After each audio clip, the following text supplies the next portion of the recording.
নমস্কার শ্রোতা বন্ধুরা, গল্পের ফেরিওয়ালা গ্রুপে আপনাদের সবাইকে স্বাগত।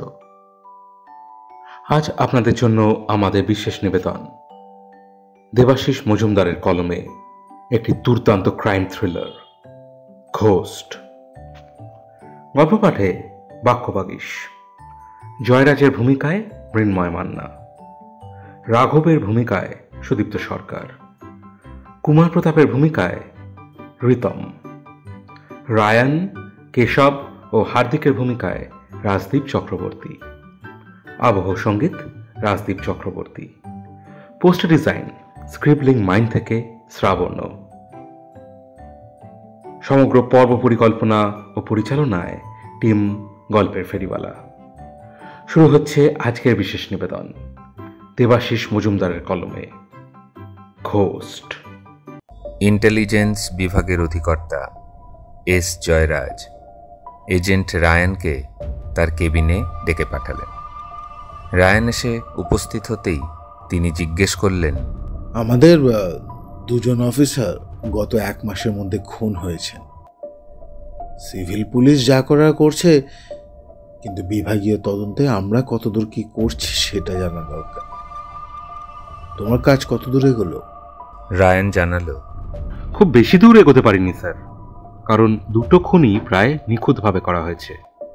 খুনি পেশাদার তাতে সন্দেহ নেই, কিন্তু আমার মনে হচ্ছে শুধু পেশাদার নয়, খুনি কোনো ইন্টেলিজেন্সের লোক।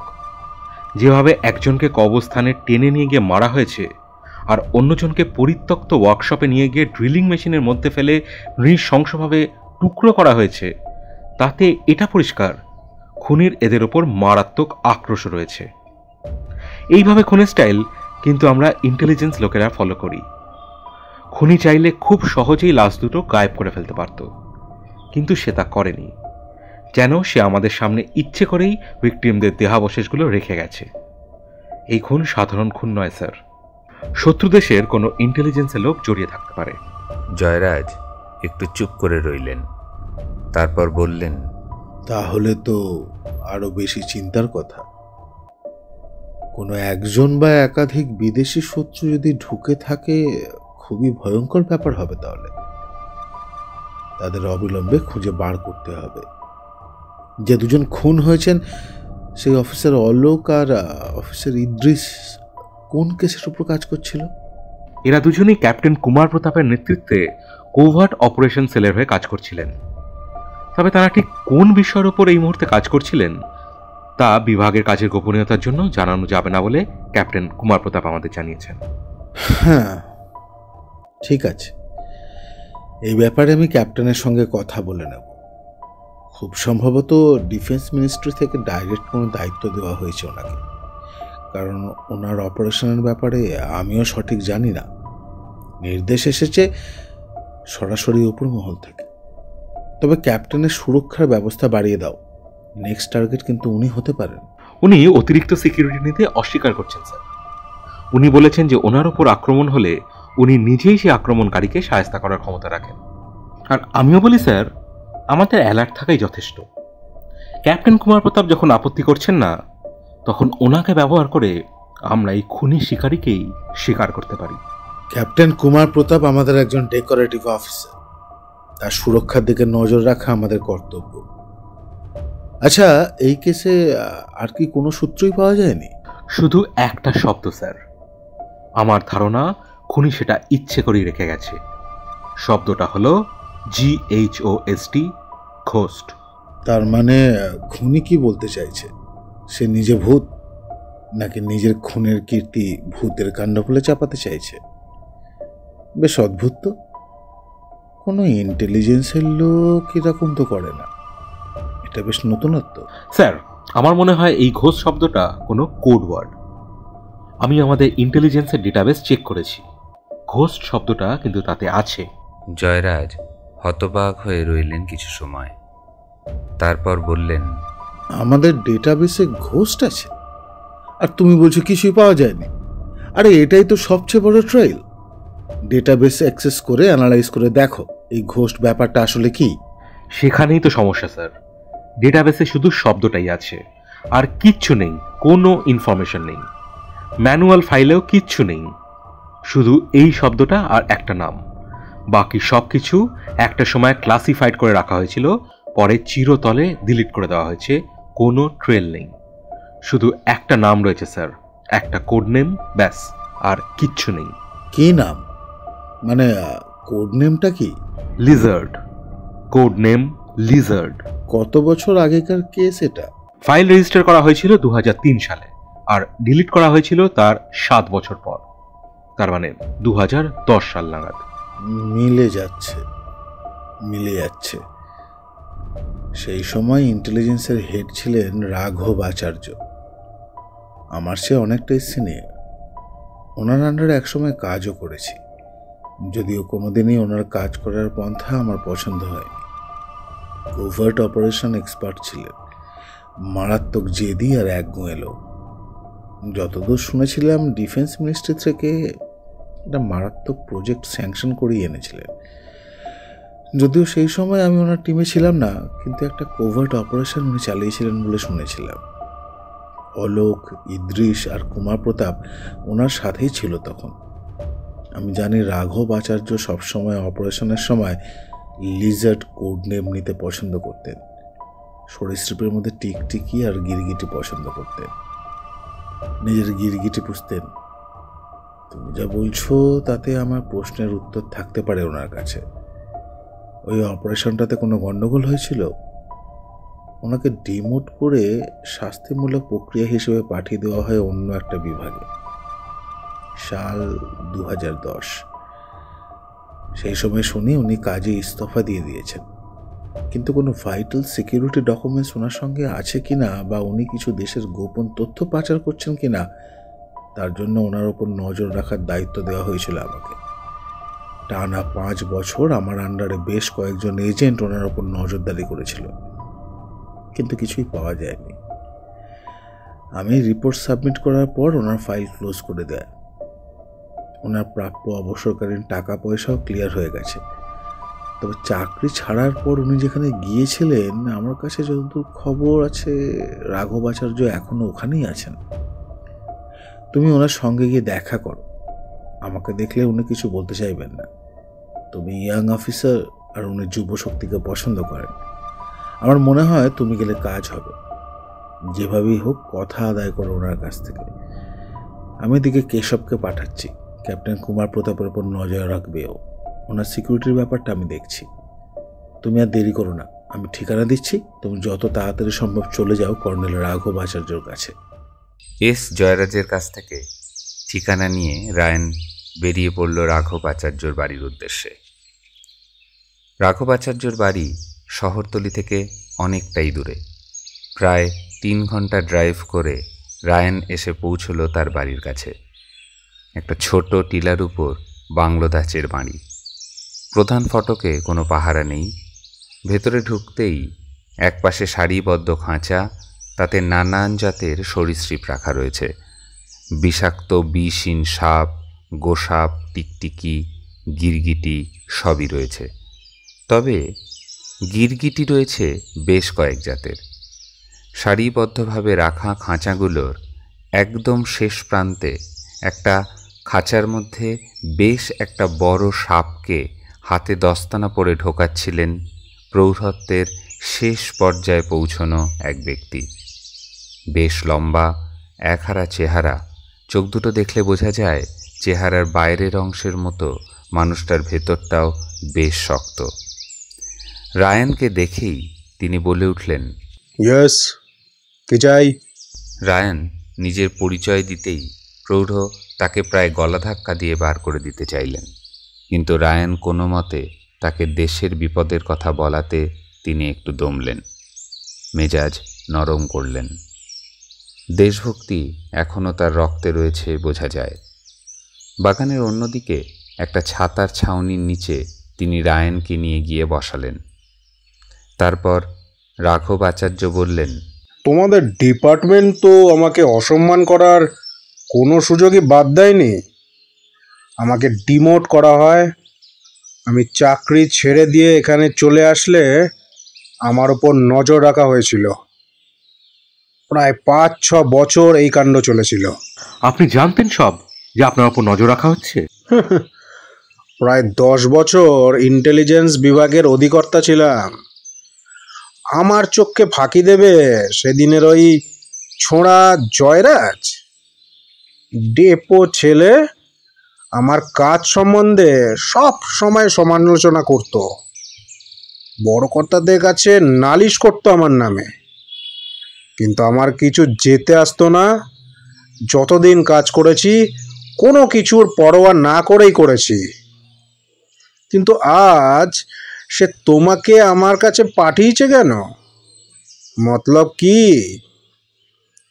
কি চাও তুমি আমার থেকে? দেশের কোন উপকারে আমার দরকার পড়লো? রায়ান বুঝল এনার সঙ্গে ভনিতা করার দরকার নেই, তাই সরাসরি জিজ্ঞেস করল, অফিসার অলোক আর অফিসার ইদ্রিস খুন হয়েছেন। দুজনেই একসময় আপনার সঙ্গে কাজ করেছেন। তাদের দুজনের লাশের কাছেই ঘোস্ট এই শব্দ লেখা কাগজ পাওয়া গেছে।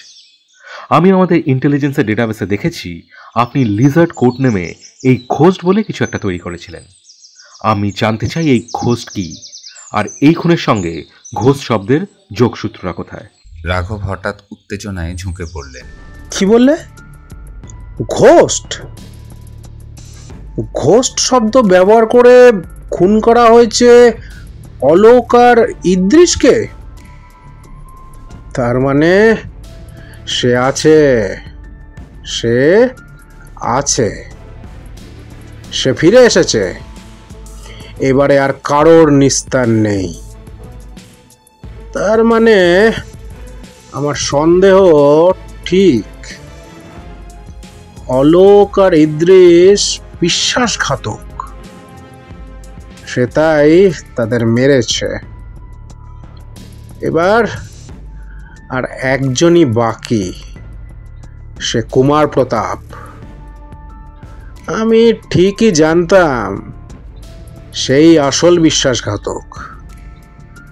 এদেরকে বিশ্বাস করেই ডুবেছিলাম আমি। এবারে আর এই কুমার প্রতাপের নিস্তার নেই। একটা বাঁকা হাসি হাসলেন কর্নেল রাঘব। রায়ানের শিরা কেঁপে উঠল। সে বলে উঠল, তার মানে আপনি সব জানেন? আপনি প্লিজ বলুন আমাকে সব কথা। এই ঘোস্ট কি? কে ফিরে এসছে? দেখুন, দেশের নিরাপত্তার প্রশ্ন জড়িত রয়েছে এর সাথে। প্লিজ বলুন এই ঘোস্টের ব্যাপারটা কি? কে খুন করছে এই অফিসারদের? রাঘব আচার্য কিছুক্ষণ চুপ করে রইলেন। তারপর চোখ তুলে বলতে শুরু করলেন, ঘোস্ট প্রজেক্ট আমার ব্রেন চাইল্ড। আমাদের দেশে এত যে নাশকতামূলক কাণ্ড কারখানা সব ঘটে, হাজার হাজার লাখ লাখ মানুষের প্রাণ যায়, তার পরিকল্পনা আমাদেরই প্রতিবেশী শত্রু দেশে বসে একদল উগ্রপন্থী পরিকল্পনা করে। আমি তাদের সমূলে উৎখাত করার সিদ্ধান্ত নিই। অনেক কষ্টে দেশের পররাষ্ট্র আর সুরক্ষা বিভাগের কাছ থেকে ক্লিন চিট আদায় করি আমার এই পরিকল্পনার জন্যে। একটাই শর্তে, যে টিম আমি তৈরি করব। তারা শত্রু দেশে গিয়ে বিপদে পড়লে আমরা কোনোভাবেই তাদের ব্যাকআপ দিতে পারবো না। খাতায় কলমে শত্রু ভূখণ্ডে আমাদের কেউ নেই, এটাই হবে সত্যি। আমি আমার টিম তৈরি করি। 5 জন স্বেচ্ছায় এই মিশনে ভলেন্টিয়ার করে। আমার সেরা 5 এজেন্ট, যাদের আমি নিজের হাতে তৈরি করেছিলাম। ক্যাভিল, হার্দিক, ঐন্দ্রিলা, শামসুদ্দিন আর ত্রিলোক। এদের প্রত্যেকের নামের আদ্যক্ষর নিয়ে আমার প্রজেক্টের নাম দিই ghost. G for Kevin, H for Hardik, O for Oindrila, S for Shamsuddin আর টি ফর ত্রিলোক। এদের আলাদা আলাদা নাম, পরিচয়, কাজ দিয়ে শত্রু দেশে পাঠানো হয়। সেখানে আমার কন্ট্যাক্ট এদেরকে ওখানকার নাগরিকত্ব পাইয়ে দিয়ে ওখানে সেটেল করে দেয়। কয়েক বছর বেশ ভালো কাজ হচ্ছিল। আমরা ওদের পাঠানো ইনফরমেশন থেকে এখানে অনেক স্নিপার সেলকে নাশকতার আগেই ধরে ফেলি। ওদেশেও ওরা গোপনে বেশ কয়েকজন নাশকতাবাদী উগ্রপন্থী নেতাকে খতম করে ফেলে। তারপরেই এখানে কিছু পরিবর্তন হয়। আমার সহকারী আজাদ শেখের হঠাৎই ক্যান্সার ধরা পড়ে। তাকে ডিউটি থেকে রিলিজ দিয়ে বাড়ি পাঠানো হয়। বছরখানেকের মধ্যে সে মারা যায়। অন্যদিকে তার জায়গায় আসে ক্যাপ্টেন কুমার প্রতাপ। ইদ্রিস আর অলোক আগে থেকেই এই টিমে ছিল। এরা ছিল শত্রুভূমিতে আমার এজেন্টদের হ্যান্ডলার। এখান থেকেই তারা তাদের গতিবিধির ওপর নজর রাখত এবং তাদের মাধ্যমে খবর আমার কাছে এসে পৌঁছাতো। ক্যাপ্টেন কুমার প্রতাপ দায়িত্বে আসার পরই সব গন্ডগোল হতে থাকে। ইদ্রিস আর অলোকের কাজও আর আগের মতো হচ্ছিল না। ইনফরমেশনে গ্যাপ তৈরি হচ্ছিল। সবশেষে 2010 সালে এই মাসেই আমার কাছে আমার কন্ট্যাক্ট খবর পাঠায় কেউ বিশ্বাসঘাতকতা করছে। আমার এজেন্টদের কভার ব্লো আপ হয়ে গেছে। তাদের আসল পরিচয় আর উদ্দেশ্য ফাঁস হয়ে গেছে। আমার সেই কন্ট্যাক্টও এরপর সুইসাইড করে নেয়। এরপরই সরাসরি আমার কাছে হার্দিকের একটা কল আসে। শামসুদ্দিন আর ত্রিলোক আর নেই। গ্যাভিন একটা লাস্ট মেসেজ পাঠিয়ে ওদেরকে সতর্ক করেছে, কিন্তু সেও সম্ভবত আর বেঁচে নেই। সেই ট্রেইল লোকেট করে শত্রুপক্ষ ওদেরকে ধরতে আসছে। ওরা পালিয়ে এদেশে আসার চেষ্টা করেছে। ব্যাস, কল কেটে যায়। হ্যান্ডেলাররা জানায় তারা কিছু জানে না এ বিষয়ে। আমি তখনই বুঝি পরিকল্পনা বুমেরাং হয়ে গেছে। আমি ঘোস্ট প্রজেক্টের যাবতীয় ডিটেলস নষ্ট করে ফেলি, ডিলিট করে দিই। শুধু ইমেজ আর নামটা ডেটাবেসে থেকে যায় ব্ল্যাঙ্ক ফোল্ডার হিসাবে। হার্দিক আর ঐন্দ্রিলাও ফিরে আসেনি। আমার মনে হয় ওদেরকেও ওখানে মেরেই ফেলা হয়েছে। এ বিষয়ে সরকার আমার কাছে ক্লিয়ারিফিকেশন চায়। আমার পরিকল্পনার খুঁতের কথা বিভাগকে লিখিতভাবে জানায় কুমার প্রতাপ। আমাকে পদ থেকে অপসারণ করে অন্যত্র সরিয়ে দেওয়া হয়। এই অপমান সহ্য করতে না পেরে আমি চাকরি ছেড়ে দিই। তাও দীর্ঘ সময় আমার ওপর নজর রাখা হয়। তারপর একদিন সব শেষ হয়ে যায়। আমারও মনে হয় আমার 5 এজেন্টের কেউই আর বেঁচে নেই। আমি এখানে একাই থাকি। খবর টবর শুনি না, রাখিও না। আমার মোবাইলও আমি ব্যবহার করি না, তাই কোনো খবর পাইনি। কিন্তু এখন মনে হচ্ছে আমার 5 এজেন্টের কেউ একজন বেঁচে আছে। সম্ভবত হার্দিক বা ঐন্দ্রিলার মধ্যে কেউ একজন এখনো বেঁচে আছে, আর সে জেনে গেছে বিশ্বাসঘাতক কারা। আমারও মনে হয়েছিল কুমার প্রতাপ, অলোক আর ইদ্রিসই রয়েছে এর পেছনে, কিন্তু কোনো প্রমাণ ছিল না আমার কাছে। সর্বোপরি আমাকেই প্রশ্নের সামনে দাঁড়াতে হয়েছিল। কিন্তু এখন মনে আমার ঘোস্ট প্রজেক্টের কেউ একজন ফিরে এসেছে, আর তাই যদি হয় সে অলোক আরজিসের পর কুমার প্রতাপকেও তার বিশ্বাসঘাতকতার শাস্তি দেবেই দেবে। রায়ান সব কথা শুনেই সঙ্গে সঙ্গে জয়রাজকে কল করে সব জানালো। সে ডিউটিতে থাকা কেশবকেও কল করে কুমার প্রতাপের সিকিউরিটিকে অ্যালার্ট থাকতে বলে নিজে দ্রুত বেরিয়ে পড়ল।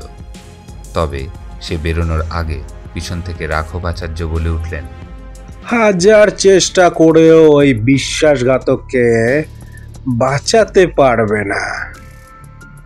আমার এজেন্টদের আমি খুব ভালো করে চিনি। আমার ঘোস্ট তার কাজ শেষ না করে দম নেবে না। আর আজকেই সেই তারিখ যে তারিখে আমি ঘোস্ট তৈরি করেছিলাম,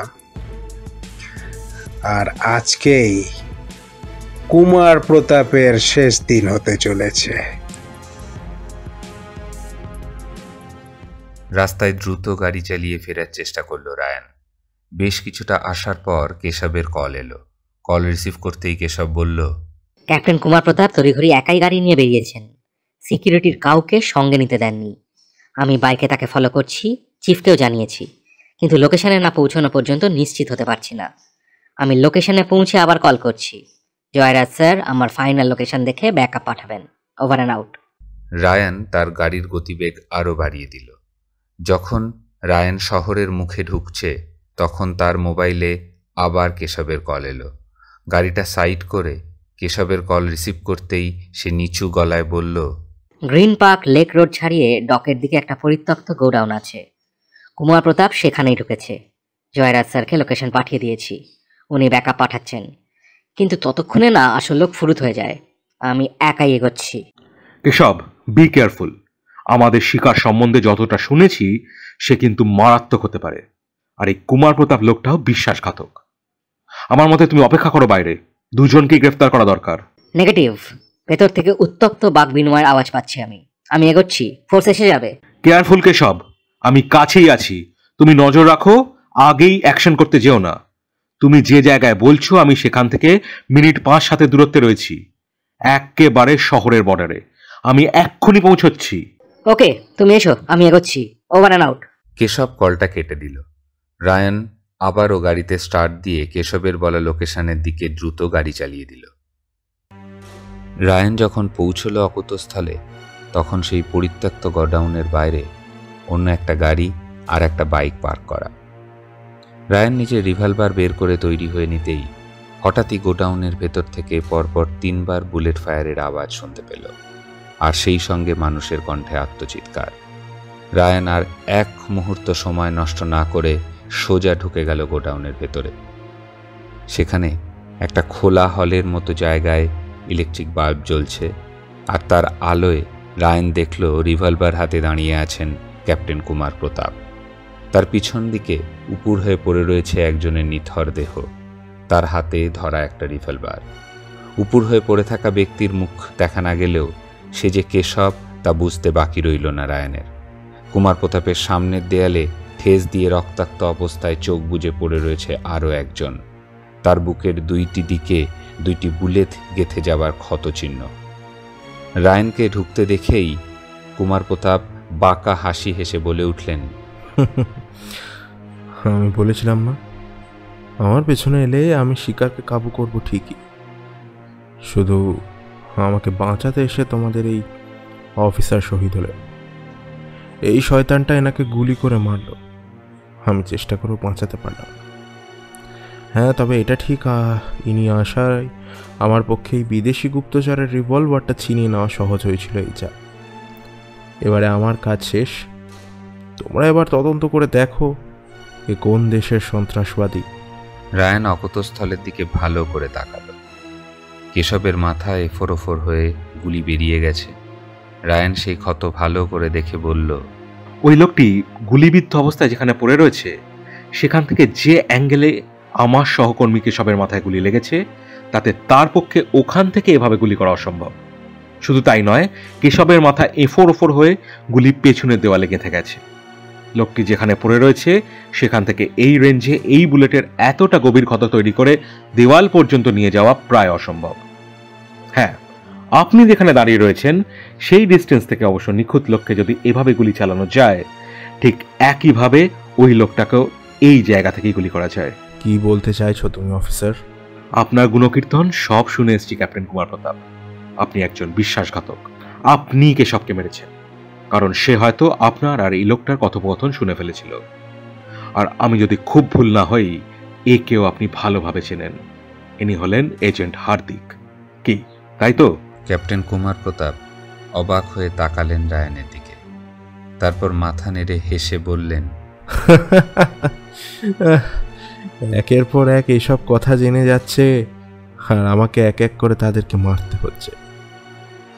তবে আমি একা নই, তোমার সুপিরিয়র চিফ এস জয়রাজও আছে এক্ষেত্রে আমার সাথে। হয়তো জয়রাজ এসে গেছে। কি জয়রাজ, আমাদের ডিলটা বলো। কুমার প্রতাপ পিছনের দিকে ইঙ্গিত করলেন। রায়ান কিছুটা বিভ্রান্ত হয়ে পিছু তাকাতেই সেই সুযোগে কুমার প্রতাপ তাকে লক্ষ্য করে নিজের রিভলভার চালিয়ে দিল।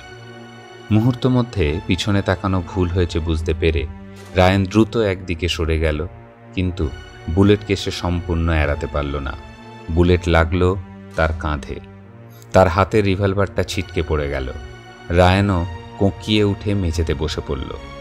কুমার প্রতাপ হিংস্রভাবে ছুটে এসে আহত রায়ানের চুলের মুঠি ধরে ঝাঁকিয়ে বললেন, হেই, জয়রাজ আর যাই হোক সততায় নিখাত, সেই কারণে আমিও তাকে শুনতে চলি। কিন্তু আমি কুমার প্রতাপ, আমার কাছে সততা একটা বাতুলতা ছাড়া কিছু নয়। কিসের দেশভক্তি? হ্যাঁ, কিসের দেশভক্তি? যে দেশের হয়ে এত কাজ আমরা করি জীবনের ঝুঁকি নিয়ে, তাতে আমাদের কিছু হয়ে গেলে দেশ আমাদের কি দেয়? এই ঘোস্ট এজেন্টদের দেশ আমাদের ডিপার্টমেন্ট কি দিয়েছে? আমার চাই টাকা, আমার চাই ক্ষমতা, আর তাই আমি দেশের সুরক্ষার গোপন তথ্য বিদেশি উগ্রপন্থীদের কাছে বিক্রি করে দিই। ইদ্রিস আর আলোক আমার ডান আর বাঁ হাত ছিল, তাদেরকে মেরেছে এই হার্দিক। একে খতম করে পথের কাঁটা দূর করেছি আমি। এসব জেনে যাওয়ায় কেশবকেও খতম করতে হয়েছে। ওকে মেরেছি এই হার্দিকের রিভলভার দিয়ে, এবার তোমাকেও মারবো এই রিভলভারেই। কাহিনী হবে দেশ বিদ্রোহী বিদেশি গুপ্তচর হার্দিকই তোমাদের মেরেছে। নাও নাও নাও নাও নাও, এবার মাথায় বুলেট ঢোকানোর জন্য প্রস্তুত হও। রিভলভারের ট্রিগারে আঙুল রাখলেন কুমার প্রতাপ, কিন্তু তিনি খেয়াল করলেন না তখনও হার্দিকের মধ্যে প্রাণ বাকি আছে। নিজের শেষ শক্তিটুকু উজাড় করে উঠে দাঁড়ালো হার্দিক। তারপর তার মোজায় লুকিয়ে রাখা একটা ধারালো ছুরি বার করে আনলো। তার দিকে তখন পিঠ দেখিয়ে দাঁড়িয়ে আছেন কুমার প্রতাপ। নিজের শরীর থেকে শেষ শক্তিটুকু জড়ো করে খ্যাপা বাঘের মতো ঝাঁপিয়ে পড়ল হার্দিক। কুমার প্রতাপকে পিছন থেকে আক্রমণ করে তার ঘাড়ে ওই ধারালো ছুরি ঢুকিয়ে দিল সে। তারপর একের পর এক কোপে তাকে রক্তাক্ত করে একটা হ্যাঁচকার টানে মেঝেতে আছাড় মেরে ফেলে দিল সে। ভয়ঙ্কর যন্ত্রণায় ছটফট করে উঠে কিছু সময় ফরফরিয়ে মৃত্যুর কোলে ঢলে পড়লেন বিশ্বাসঘাতক ক্যাপ্টেন কুমার প্রতাপ। হার্দিকও মাথা ঘুরে পড়ে গেল। তাকে তাড়াতাড়ি ধরে ফেলল রায়ান। হার্দিক বলল, আমি ঘোস্ট টিমের মেম্বার, মিশন শেষ না করে কখনো সাইন অফ করি না। বলেই সে তার রক্তাক্ত হাতে পকেট থেকে একটা পেন ড্রাইভ বের করে রায়ানকে দিয়ে বলল, আমি অজ্ঞান হয়ে যাইনি পুরোপুরি। তোমার মুখে আমার নাম শুনে বুঝেছি যে তুমি রাঘব আচার্য স্যারের সঙ্গে দেখা করেছ। আমাদের 5 জনের সবার পরিচয় শত্রুপক্ষের কাছে ফাঁস করে দিয়েছিল এই কুমার প্রতাপ, ইদ্রিস আর অলোক। শামসুদ্দিন ওখানে রিক্সা চালকের জীবন নির্বাহ করত। তাকে শত্রুপক্ষের লোকেরা ধরতে এলে সে আত্মহত্যা করে। ত্রিলোককে ওরা এনকাউন্টার করে মেরে ফেলে। কেভিন কোনো মতে আমাদেরকে খবর দিতে পেরেছিল, কিন্তু সেও শত্রু দেশের পুলিশের গুলিতে মারা যায়। আমি আর ঐন্দ্রিলা পালানোর চেষ্টা করেছিলাম, কিন্তু আমরা ধরা পড়ে যাই। ও দেশে আমরা দুজনে স্বামী স্ত্রীর পরিচয়ে থাকতাম। সেই থেকেই দুজন দুজনকে ভালোবাসতেও শুরু করেছিলাম। কিন্তু আমার সামনে নৃশংসভাবে পাশবিক যন্ত্রণা দিয়ে ওরা ঐন্দ্রিলাকে মারল। আমাকে বাঁচিয়ে রেখেছিল শুধু আমার থেকে গোপন তথ্য বের করবে বলে, কিন্তু আমার মুখ থেকে একটা কথা ওরা বের করতে পারেনি। অনেক অত্যাচার করেছে, যন্ত্রণা দিয়েছে, কিন্তু কোনো কথাই বের করতে পারেনি। উল্টে ওদের অফিসারদের কাছ থেকে আমি জেনে যাই এদেশে আমাদের ডিপার্টমেন্টের আসল বিশ্বাসঘাতক কারা, কাদের জন্য আমার বন্ধু আর সাথীদের নির্মমভাবে মরতে হলো। এই সেই 3 জন। আমি এই পেন ড্রাইভটা সঙ্গে করে নিয়ে এসেছি ওদেশের জেল থেকে পালানোর সময়। এত বছর ধরে অত্যাচার করেও আমার মনোবলকে ওরা ভাঙতে পারেনি।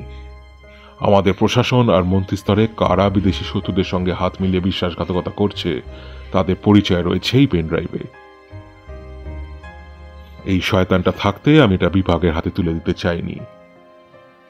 এর এখন খেল খতম। এই পেন ড্রাইভের কথা বলেই এদেরকে ব্ল্যাকমেল করে একজনকে এক জায়গায় নিয়ে এসে খতম করেছি আমি। সেই সঙ্গে প্রমাণ এমনভাবে ছেড়েছি যাতে বোঝা যায় ইন্টেলিজেন্স বিভাগের কারোরই কাজেই খুনগুলো। আজও আমার প্ল্যান পারফেক্ট ছিল, শুধু তোমার সহকর্মী এসে সব গড়বড় করে দিল। ও হঠাৎ ঢুকে পড়ায় আমি হতচকিত হয়ে যাই, আর সেই সুযোগে ওই কুমার প্রতাপ আমার রিভলভার কেড়ে নিয়ে ওকে আর আমাকে গুলি করে। কিন্তু আমি আমার শেষ নিঃশ্বাস বাঁচিয়ে রেখেছিলাম ওই কুমার প্রতাপকে খতম করব বলে। আচার্য স্যারকে বলো ওনার এজেন্টদের টিম তাদের কাজ শেষ করেছে।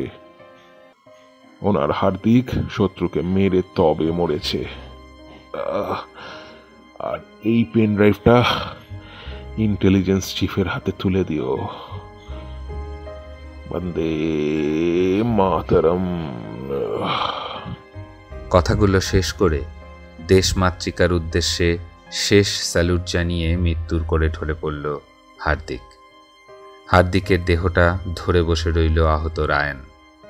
মনে মনে সে ঘোষ্ট দলের সবার দেশভক্তি আর বলিদানকেই সেলাম করল। কিছু পরে বাইরে সাইরেনের আওয়াজ শোনা গেল। এস জয়রাজের পাঠানো ইন্টেলিজেন্স বিভাগের ব্যাকআপ কমান্ডো টিম এসে পড়েছে।